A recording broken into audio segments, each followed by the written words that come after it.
et amène la famille ya mokili mobimba et mbote na bandeko nyonso bazali kolanda biso bisika nyonso bino bozami na mokili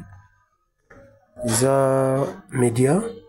ya église de Bananzambe selili ya Loja plus précisément na Sankoro.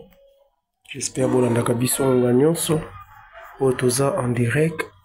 ya Salongo na prison centrale ya Loja. Merci d'abord na bandeko nyonso bameka ko soutenir biso pona lilako oyo parce que balibi foto be misaya we na nyonso tozali ko sala dans misaya à travers moto nzambe le prophète Kone Paul Dominique oyo apesi biso makoki apesi biso mole apesi biso amemeli biso plutôt message oyo pour que non kolakisa moki mobimba pe koyeba ke non isika oyo seli les ali ça c'est lié à Loja na province à Sankuru na territoire ya Loja na moko alelo eza moko ya 7 obozali ko landa biskano suboko zo moko landa vidéo oyo eza le 7 en juin 2025 na territoire ya Loja toza awa na prison centrale bino tozali ko landa donc tozali ko sala Salongo eza sengo mingi komisa yawe parce que elobami na Isaïe 62 verset na 10 longola mabanga kobongisa nzela ya yawe tozosala hors doctrine te tozosala par rapport ya doctrine par rapport ya makambo oyo ye moko moto na nzambe amemeli biso na mokili nde yango wana tozomemisa yawe à travers na ye nde yango wana matondo mingi peke mona yawe ezongi esika nyonso bokozwama lilako nyonso bokolanda mwa baséquence oyo ya Salongo partout bozwami bolanda ona bokebi nyonso tozali kosala selon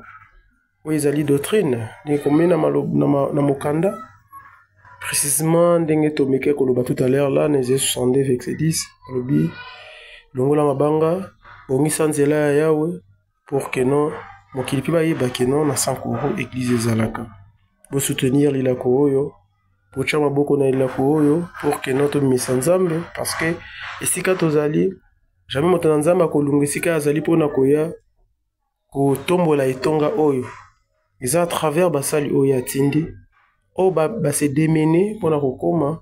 na kati ya province en Sankuru très précisément na territoire à Loja mpona komimisa yawe vraiment longonia na mosakoli feli longonia na motei Arnold oyo bazali kosalela yawe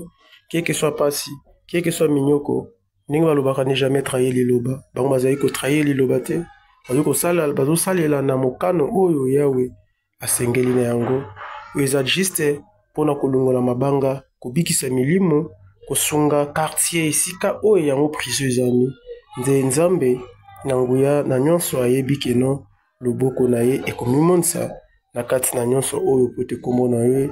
ebominisama esika merci na bandeko nyonso oyo bakozwa lilako oyo kolanda maloba oyo kolanda oyo ezali pour que non nzambe pe amimonisa kati na bino na komona Yesu Kristo na Nazareth na komona Yesu Kristo parce que komona ende nzambe kumweta tamza salkona sema tonpe kumpeke mombuka na bule na bulingo pena mboto munene batela libota yoksali bota singo na kubikisa meli nzambe bumoye wadi pasi na moka na moka bitungisha moka na moka ibani na yondo moyebe no mopesi kimia bimana longa pona kolongisa babula no ya windam na bumoye dimisera libota tuzabata masunta tosuta mabonga hotel mazali sumukete tondi sabulingo tata mwana mo santu kana likolio ezela tata mosa la bonsunga bongo comme le Christ